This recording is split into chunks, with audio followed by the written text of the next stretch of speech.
I'm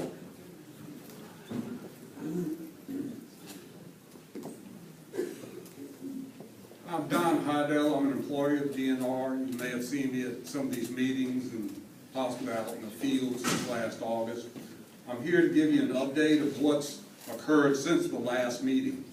At the last public meeting, the path forward was to address potential for gas accumulation by doing ventilation of enclosed spaces, permanent methane monitors. We need to determine the potential volume and nature of the voids in the collapse zone from 6,000-foot boreholes. And we also need to determine the stability of the collapse zone. Analysis of ongoing seismic events, seismic imaging of collapse zone, and rock mechanics modeling. Back at that last meeting, the estimated earliest date for the interpretation of all that geophysical data was November 2013. Since the last update, the path forward has changed for the better. There will be an expedited active 3D seismic survey. It's been approved and it will be implemented to image the subsurface. Deadline by order is April 21st, 2013. This will determine if voids are present in the existing disturbed rock zone that could cause an unexpected event at the sinkhole. It will verify the maximum potential size of the sinkhole growth. It will identify the source and the size of the methane and liquid hydrocarbon, and it will image the gas that's present in the aquifer. What's been done since the last update, now that the path forward has been modified a little bit, vertical seismic profiles have been performed on Oxy Caverns 1, 2, and 3. Those results are being analyzed and they're pending. Pressure monitor wells, TBC 1, 2, and 3 were installed on Texas Brine property. BC 2 was installed in the community. Those were installed to the top of the aquifer. 44 sets of real-time indoor air monitoring equipment have been installed on 13 properties. And to date, the last report I got, only false alarms have occurred with those. ORW4, one of the vent wells, was reworked and resumed flaring. A new vent well, ORW12, was installed next to TBC2. That's on pad 3 on Texas Brine property and flared. Those are in the process of being reworked.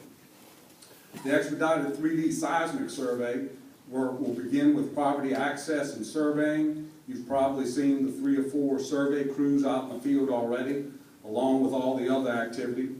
Seismic data collection is scheduled to start by about February 21st. A seismic vibe truck was used to test a new seismic array and to run VSP, vertical seismic profiles. Going on, the USGS seismic equipment was removed after the new equipment was installed and tested. The sinkhole containment berm, and that's also going to act as a road to place additional vent flare wells. That began, I'm sure you're aware, with all the activity on the highway. And the base containment, the first layer that will provide containment but not 100% completion, the base containment is 90% complete on the southern berm, and it's 30% complete on the northern berm and on the rig road as of yesterday. ORW 13 and 14, 2 additional vent wells were completed on TBC property, and they plan to pipe those to the vent well 1 flare together with ORW 12 and possibly TBC 2. So there'll be 3, 4, or 5 wells venting in 1 flare. ORW 15 and 22 are in the process of being installed on or near the Dugas-LeBlanc property, and those will be piped similarly to OR1, ORW1, ORW2 flare on the north side of the highway. ORW wells 11 and 26 are in the process of being installed on Rig Road.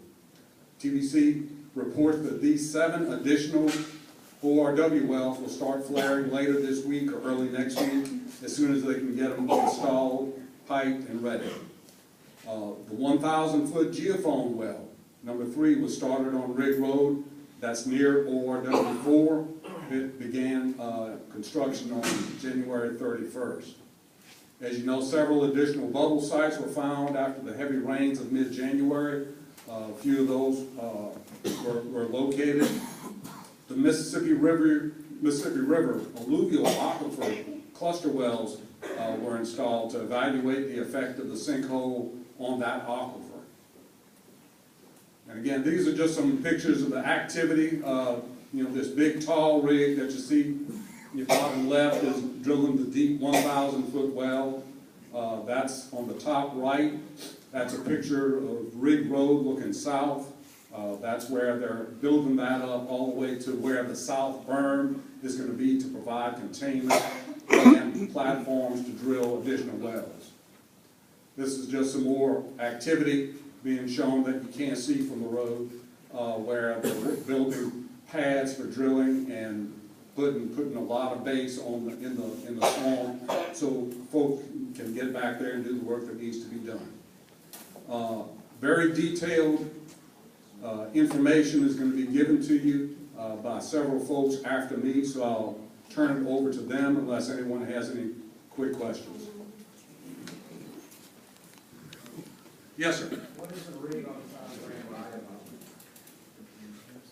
The rig on the side of Grand Bayou. PB is working over Cavern 1. PB Energy is working over Cavern 1, doing an MIT test.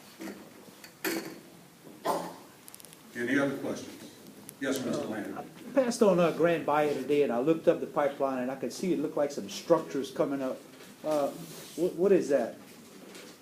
Where is that again? I'm sorry. When you look from Grand Bayou and you look up toward the sinkhole, I could see what would look like some wooden structures. I couldn't tell from the distance.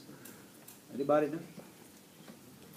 In Grand, the waterway Grand Bayou? Yeah, from Grand Bayou, I could see it. It was up on the pipeline near the sinkhole. I mean, it looks like are they building a little bridge across part of that? No, that's been there for quite some time. That's where the Florida Gas Pipeline had something there, but that it's like some pilings with some vent caps on top. Yeah, because I couldn't see them. I couldn't see them before.